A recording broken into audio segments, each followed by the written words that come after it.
여러분 안녕히 주무셨습니까? 참 좋은 아침입니다. 우리 2013년 12월 12일 목요일 말씀으로 드린 오늘의 번제 함께 합니다. 고린도 후서 10장 1절부터 18절까지 말씀으로 같이 하겠습니다. 우리는 1절부터 6절까지만 같이 읽어봅니다. 시작. 너희를 대면하면 유순하고 떠나 있으면 너희에 대하여 담대한 나 바울은 이제 그리스도의 온유와 관용으로 친히 너희를 권하고 또한 우리를 육신에 따라 행하는 자로 여기는 자들에 대하여 내가 담대히 대하는 것 같이 너희와 함께 있을 때 나로 하여금 이 담대한 태도로 대하지 않게 하기를 구하노라. 우리가 육신으로 행하나 육신에 따라 싸우지 아니하노니 우리의 싸우는 무기는 육신에 속한 것이 아니요 오직 어떤 견고한 진도 무너뜨리는 하나님의 능력이라. 모든 이론을 무너뜨리며 하나님 아는 것을 대적하여 높아진 것을 다 무너뜨리고 모든 생각을 사로잡아 그리스도에게 복종하게 하니 너희의 복종이 온전하게 될 때에 모든 복종하지 않는 것을 벌하려고 준비하는 중에 있노라. 오늘 우리가 함께 읽은 말씀 중심으로 마음의 전철기라는 제목의 하나님 말씀 증거합니다. 마음의 전철기. 전철기는 여러분 다 아시는 대로 레일 로드 스위치입니다. 그러니까 철도에서 열차를 다른 선로로 이동시키기 위하여 두 선로가 만나는 곳에 장치한 기계장치. 아시겠죠? 그렇죠? 노선을 바꾸기 위해서 선로를 다른 선로로 이동시키기 위해서 이렇게 확 잡아당기면 이 레일이 움직이면서 다른 선로 위로 열차를 옮겨 놓는 그런 장치인데 1990년 6월 21일에 사고가 하나 발생을 합니다. 경부선 철도 중에서 진의역이라고 하는 조그마한 역이 있습니다. 그러니까 새마을호나 무궁화호 같은 건 잘 쓰지 않아요. 근데 이 충청남도 연기군에 속한 역인데 이 역에서 사고가 난 거예요. 어떤 사고가 나냐면 서울발 제천행 화물열차와 서울발 부산행 새마을호 열차의 추돌 사건이 일어납니다. 사건 경위는 어떻게 돼서 이게 일어나게 됐느냐 하면 이제 화물열차가 먼저 서울역을 출발해서 이 전의역에 도착을 했습니다. 근데 속도로 볼 때 뒤늦게 출발한 새마을호를 피해 주어야 사고가 안 생길 것 같고 새마을호가 제 속도로 부산을 향해 달려갈 수가 있게 되었습니다. 그래서 전의역에서 화물차를 대기선로 위로 이동을 시켰어요. 그래서 이게 화물차는 대기선로 위로 옮겨져 가지고 경부선이 한 레일이니까 내려가는 하행선이 한 선이니까 이제 대피선으로 옮겨놓고 새마을호가 지나가도록 기다리는데 새마을호가 110km로 달려서 전의역을 통과하도록 되어 있었습니다. 110km로 전의역으로 진입해 들어왔는데 전철기가 고장이 난 거예요. 전철기가 고장 난 것을 고치지 않고 그냥 그 돌로 괴서 선로와 선로 사이를 돌을 집어넣었다가 뺐다가 하면서 임시 방편으로 사용하고 있다 그만 새마을호가 110km로 그대로 대기선로로 화물차를 옮기기 위해 선로가 지금 바뀌어져 있지 않았습니까? 그 대기선로 위로 그냥 치달아 버린 겁니다. 그래가지고 300m나 끌고 가면서 겨우 섰어요. 화물열차를 끌고 가면. 그래서 화물열차가 8량 중에서 3량이 이탈을 하고 선로 이탈을 하고 궤도 이탈을 하고 새마을호가 또 7량 중에서 5량이 이탈을 해버립니다. 그래서 기관사 2명이 죽고 승객 50여 명이 중경상을 입는 그런 사건이 생기게 되었다는 거예요. 이 전철기가 고장나서 생긴 사건이 세계 곳곳에서 일어납니다. 이게 우리 마음에도 전철기를 달지 않으면 이런 충돌 사고가 계속 일어나게 된다는 겁니다. 사실은 전 세계에 있는 거의 모든 사람들이 지금도 오늘도 이 전철기가 작동하지 않음을 통해서 충돌하고 있는데도 충돌하고 있다는 것을 모른 채로 살아가면서 인생을 버겁게 살아가는데 전철기가 없음으로써 일어나는 이 충돌의 현실적인 내용이 뭐냐 하면 걱정, 근심, 두려움, 좌절감, 우울함 이런 것들입니다. 지금 여러분 마음에 근심이 있어요? 걱정이 있어요? 괴로워요? 두려워요? 절망스러워요? 다 마음의 전철기를 달고 있지 않기 때문에 일어나는 충돌입니다. 도대체 전철기는 무엇이고 전철기를 달아서 방향을 바꾼다는 마음의 움직임의 방향을 바꾸어 준다는 것은 무엇을 뜻하는 것이며 이 전철기를 그럼 제대로 작동했을 때는 어떠한 삶이 주어지는 것인가? 또 도대체 충돌한다는 것은 내 마음이 무엇과 충돌한다는 것인가? 무엇과 충돌하기에 근심이 생기고 걱정이 생기는 것인가? 이런 것들에 대한 대답을 오늘 본문을 통해서 한번 해보자 이겁니다. 그래서 오늘 마음의 전철기를 꼭 달아서 우리가 어디에 있든지 마음의 방향을 제대로 전철기를 통하여 옮겨줌을 통해서 매끈하게 쭉쭉 뻗어나갈 수 있는 충돌 없이 그러한 마음의 상황과 삶을 한번 우리 만들어 보자 이 얘기입니다.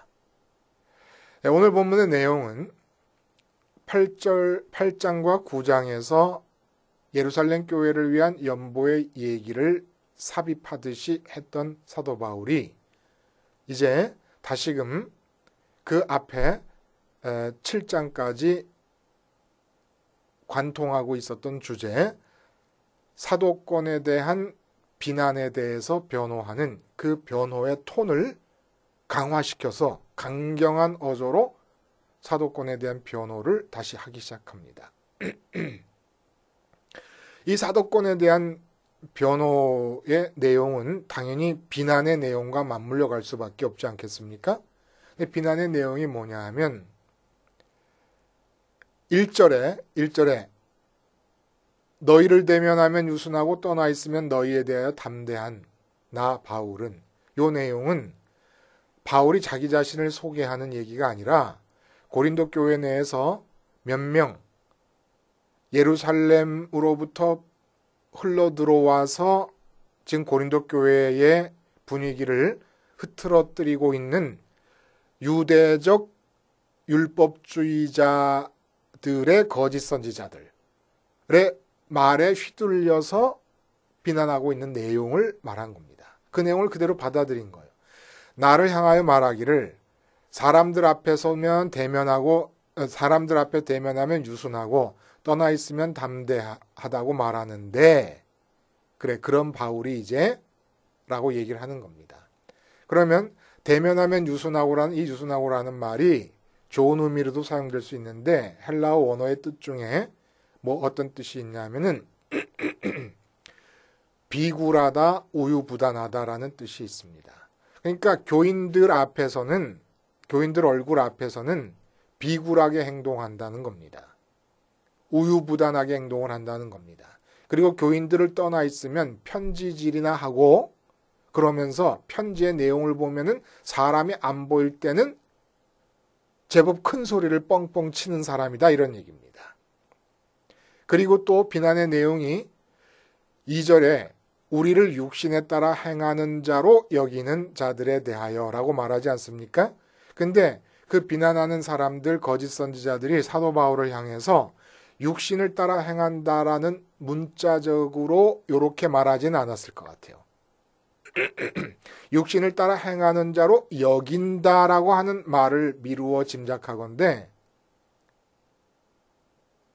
아마 이기적이다, 세속적인 욕망을 속에 감추고 있다, 이렇게 비난을 한 겁니다. 육신을 따라 행한다라고 하는 이런 문자는 아무나 사용하지 못해요. 바울의 신앙적 개념의 키워드 중에 하나입니다. 육신을 따라 행한다라는 말은 성령을 따라 행한다는 말의 대립적인 용어거든요. 이거는 사도 바울의 전매 특허와 같은 용어입니다. 그러니까 이 비난하는 사람들은 사도 바울이 사람들 앞에서 알랑거린다 이거예요. 비굴하게 논다 이겁니다. 그리고 사람들이 안 보이면 아주 강경하고 담대하고 제법 큰 소리를 뻥뻥 치는 사람이다. 그러니까 이 사람이 자기의 세속적인 욕망을 이루기 위해서 너희의 환심을 사기 위해서 행동하는 사람이 아니면 무엇이냐? 이렇게 비난한 것을 사도 바울은 자기의 용어로 너희가 말하는 내용 결국은 내 개념으로 이해하면은 내가 육신을 따라 행하는 자라고 비난하는 것이로구나. 이렇게 이해를 했다 이겁니다. 그러면서 오늘 본문은 이 육신을 따라 행하는 사람들이 진짜 누구냐라는 걸 드러내주고 있는 거예요.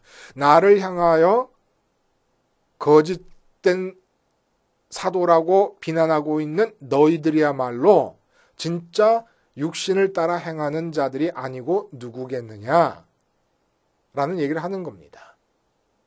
자, 그래서 이 육신을 따른다는 것과 육신을 따르지 않는다는 것이 어떤 내용을 말하는 것이냐라는 것을 본문의 근거에서 한번 이야기해 보자는 거예요. 여기에 바로 마음의 전철기를 달았느냐 달지 않았느냐라는 얘기가 관건이 되고 있다는 거지요. 여러분, 육신을 따라 행하지 않고 사도 바울은 오늘 본문에 의하면 하나님의 능력을 따라 행한다고 얘기합니다. 4절에 하나님의 능력을 따라 행한다. 자, 그러면 육신을 따라 행한다는 얘기는 뭐지요? 우리가 반복해서 얘기하는 것이고 앞으로도 반복해서 얘기하게 될 겁니다. 끊임없이 기억해야 될 얘기입니다. 육신을 따라 행한다는 것은 우리가 육체가 있기 때문에 육체를 통하여 이루어지는 만남이 있습니다. 만남. 이 만남으로 삶의 내용이 채워지는 거예요. 그것이 사람을 만나는 것이든 아니면 사물을 돈이라든지 집이라든지 아니면 겨울철에 입어야 될 옷이라든지 반지라든지 이런 모든 물건을 만나든지 아니면 사건을 만나든지 여러 가지 사건이 있을 수 있지 않습니까? 그리고 상황을 만나든지 간에 하여간 육체가 있음으로써 가능한 만남들의 내용이 바로 삶이에요. 만남이 중요한 단어입니다. 이 만남에서 육체를 따라 사는 삶이라는 것은 어떻게 진행되느냐? 마음이 움직여가는 것인데 기차가 움직이듯이 마음이 움직이는데 마음이 어떻게 움직입니까? 육체가 만나는 대상에 대해서 마음이 직접 반응을 하는 겁니다. 이게 육체를 따라 사는 거예요. 육체가 만나는 대상과 육체가 만나는 상황에 대해서 내 마음이 반응하면서 살아가는 겁니다. 그러니까 내 마음이 육체가 만나는 대상에 의해서 끌려가는 거지요. 반응이 유발되어지고 그래서 반응이라는 게 뭡니까? 육체가 만나는 상황과 대상과 사람에 대해서 좋다 나쁘다 판단하고 이 좋은 것은 어떻게 더 좋게 만들 것이며 나쁜 것은 어떻게 좋게 개선할 것인가를 내가 판단하고 판단에 따라 움직입니다. 그리고 육체를 따라 하나님을 믿는 사람들이 있습니다. 내가 이렇게 먼저 반응하고 그 반응의 결과 판단한 내용을 따라서 하나님께 기도하는 자들, 이 육체를 따라 사는 자들입니다. 영이신 하나님의 이름을 불러도 여전히 육체를 따라 사는 것이다 이겁니다. 육체를 따라 사는 삶의 요체가 뭡니까? 육체로 만나는 대상에 대해서 내 마음이 먼저 반응한다. 먼저 움직여 간다는 것입니다. 그런데 이렇게 움직일 때 나타나는 일이 바로 우리 마음의 희노애락의 감정의 변화고 지정의의 움직임이라는 것입니다. 그러면 육체를 따라 살지 않고 하나님의 능력을 따라 사는 길은 어디에 있는 것일까요? 그 하나님의 능력을 따라 사는 길을 어떻게 표현하고 있냐면 사도 바울이 오늘 모든 강력한 진을 무너뜨린다. 이론을 무너뜨린다. 하나님을 아는 것을 대적하여 높아진 것을 무너뜨린다. 모든 생각을 사로잡는다. 이렇게 얘기를 합니다. 거꾸로 말하면 바울을 향하여 비난하는 대적자들은 지금 하나님의 능력을 따라 사는 게 아니라 이론에 붙잡혀 있는 자들이고 하나님을 아는 것을 대적하여 높아진 마음을 갖고 있는 자들이고 자기의 생각 속에 누에가 고치 안에 들어있는 것처럼 자기 생각에 갇혀있는 자들이다라는 얘기를 하는 겁니다. 자, 그러면 이제 육체를 따르지 않는 삶, 그래서 이론을 무너뜨리고 하나님 아는 것을 대적하여 높아진 걸 무너뜨리고 모든 생각을 사로잡는 삶이라는 게 어떤 삶인가 한번 알아보기 위해서 우리가 핵심적으로 붙잡아야 될 것은 하나님을 아는 것을 대적하여 높아진 마음이라는 귀절에 대해서 생각을 해보는 겁니다. 어떤 걸까요, 여러분? 하나님을 아는 것이라는 게 뭘까요? 이게 육체를 따르지 않는 삶이거든요. 쉽게 말하면 내 육체가 지금 자식 문제가 아주 악화되어 있는 상황과 만나게 되었습니다. 내 마음이 이 자식 문제에 대해서 반응하고 잘됐다 잘못됐다 판단하고 움직입니다. 이게 육체를 따라 사는 삶이에요. 근데 자식 문제라고 하는 육체를 통해 만나는 상황과 나란히 지금 살아계신 하나님께서 하나의 방향을 제시하시면서 나란히 서 계십니다. 우리 육체로 무엇을 만나든지 누구를 만나든지 어떤 상황을 접하든지 항상 살아계신 하나님이 우리 육체로 만나는 그 대상과 나란히 같이 계시는 거예요. 그러면서 우리에게 물어보고 계시는 겁니다. 육체로 만나는 상황으로 마음이 돌진해 들어갈 것인지 살아 계시면서 내 앞에 계시는 하나님에게로 우리 마음이 움직여 갈 것인지 결정할 것을 요구하고 계십니다. 여기서 육체로 따르는 삶과 하나님의 능력을 따르는 삶이 결정이 된다는 거예요. 내 마음이 육체가 만나는 상황에 대해서 먼저 반응하는 것은 전철기를 작동하지 않고 있고 모든 이 세상에 태어난 소위 말해서 자연인의 상태에 있는 사람이면 누구나 다 육체가 만나는 대상을 향하여 돌진해 들어갑니다. 우리 마음의 움직임이 그렇다는 거예요. 근데 예수님을 믿게 된 사람들은 어떻게 하냐? 십자가가 전철기의 역할을 합니다. 십자가가 전철기의 역할을 하면서 육체가 만나는 상황에 대해서 내 마음이 죽어버립니다. 그쪽 방향으로 가지 않는다는 거예요. 죽는다는 얘기는. 그래서 지금 현재 내 앞에 살아계시면서 나를 바라보고 계시는 하나님께로 방향을 틀어버리는 겁니다. 이게 마음의 전철기, 십자가 전철기를 다는 겁니다. 그래서 마음이 육체로 만나는 상황에 대해서 반응하기 전에 먼저 하나님께로 마음이 도달하게 되면 하나님을 만남으로써 느껴지는 마음의 만족과 행복과 기쁨이 있습니다. 그 상태에서 마음은 끝나는 것이고 하나님을 만나게 되면 육체로 만나는 상황에 대해서 판단할 의지가 없어지고 판단의 동기가 사라지고 반응의 동기가 사라져 버립니다. 내 일이 아니게 돼버립니다. 이렇게 분명히 내 마음이 지금 육체로 만나는 상황에서는 막 일이 벌어지고 있음에도 불구하고 십자가 전철기를 통하여 선로를 바꿔줘가지고 마음이 하나님께로 가서 하나님을 만남으로써 평강 가운데 임하고 만족 가운데 임하고 기쁨 가운데 임하면서 육체로 만난 상황이 내 일이 아니게 될 때에 그 육체로 만난 상황은 비로소 정식으로 하나님의 일이 됩니다. 내 일이 아닐 때. 그게 아직도 내 일이라서 내가 이 일은 이렇게 돼야 된다 저렇게 돼야 된다 콩나라 팥나라 하고 있는 동안에는 우리는 하나님의 능력을 따라 사는 삶이 될 수가 없습니다. 전부 하나님을 동원하려고 하는 마음가짐이기 때문에 하나님을 수단으로 동원하려는 마음가짐에는 하나님의 능력을 따라 사는 삶이 불가능한 것이에요. 내 일이 아닌 것처럼 될 때 일은 벌어졌는데 마음은 하나님께 가서 기뻐하고 있고 만족하고 있고 평강해하고 있습니다. 이럴 때에 이 상황에 대해서 하나님의 마음이 움직이게. 이게 바로 제로원의 원리 아닙니까? 십자가에 얽혀있는 제로원의 원리라는 거예요. 이 십자가를 언제나 전철기처럼 작용하는, 그러니까 육체로 무슨 일을 만나든지 간에 항상 전철기처럼 십자가로 내 마음의 움직임을 바꿔놓는 거예요. 안 그러면 충돌이 일어나요. 어떤 충돌이 일어나느냐. 지금 내 육체가 만나는 상황과 사람과 모든 문제에 대해서 하나님이 살아계시면서 당신의 생각을 갖고 계십니다. 어제까지 내가 잘못했기 때문에 일어난 일이면 그 일이 이제부터는 어떻게 되는 것이 가장 최선이라는 하나님의 생각이 있습니다.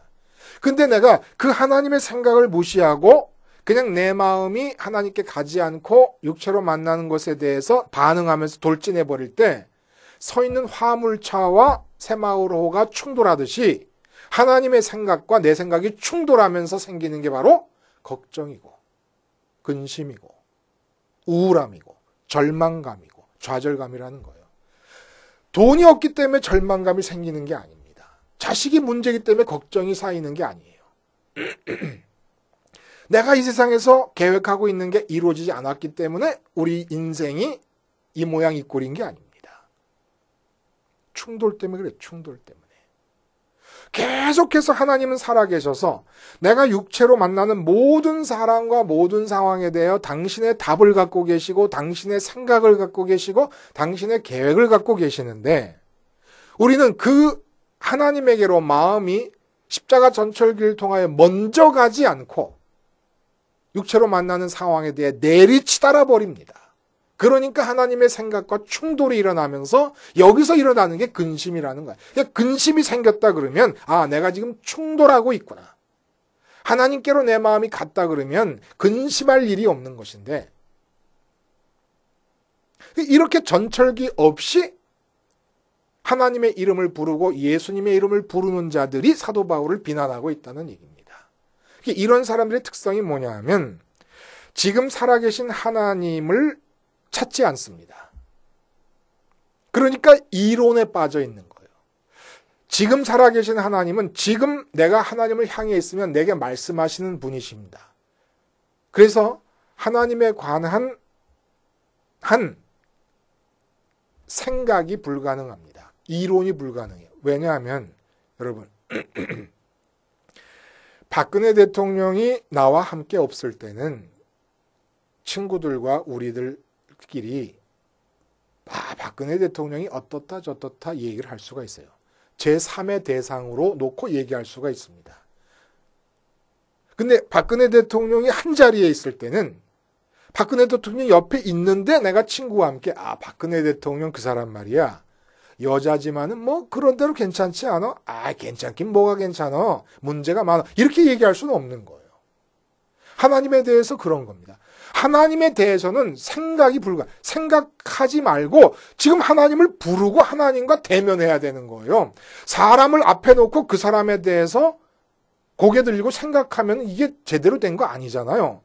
하나님은 언제나 지금 여기 살아계시기 때문에 하나님에 대해서 생각한다든지 하나님에 대해서 이론을 만든다는 게 불가능한 것입니다. 언제나 하나님에 대한 바른 태도는 하나님 아버지라고 부르면서 지금 이 계신 하나님께로 나아가야 되는데 그 하나님께로 나아가는 길이 십자가에서 육체가 만나고 있는 모든 상황에 대해 죽음으로서만 가능해진다 이겁니다. 그러니까 하나님은 이런 분이야 저런 분이야 객관적으로 묘사할 수 있는 분이 아니에요.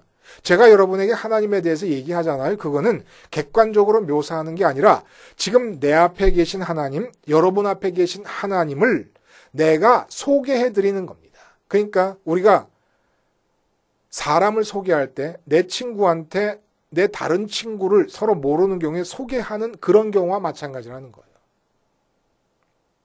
내 앞에도 살아계신 하나님, 여러분 앞에도 살아계신 하나님을 내가 지금 소개하고 있는 것이지 하나님을 객관적으로 제3자, 제3의 대상을 묘사하듯이 그렇게 묘사할 수는 없다는 거예요. 그러니까 성경은 사색과 이론의 결과가 아니라는 겁니다. 성경은 하나님 스스로 살아계신 분으로서 당신 자신에 대해 계시하시는 것을 들은 내용을 적은 것이에요. 들은 내용. 이게 하나님의 아는 것을 대적하는 것이에요. 어떤 것이? 하나님께 지금 들으려고 하지 않는 거예요.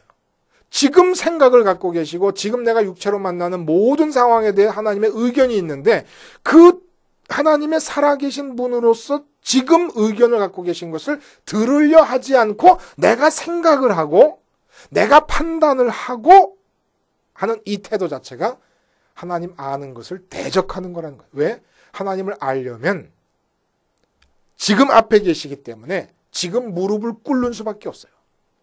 그러므로 사람은 사람과는 헤어져 있을 수 있어요. 아내와도 헤어져 있을 수 있고 누구와 헤어져 있을 수 있지만 하나님과는 평생 헤어져 있을 수가 없습니다. 그러므로 사람은 생각하는 갈대가 아니라 대화하는 갈대입니다.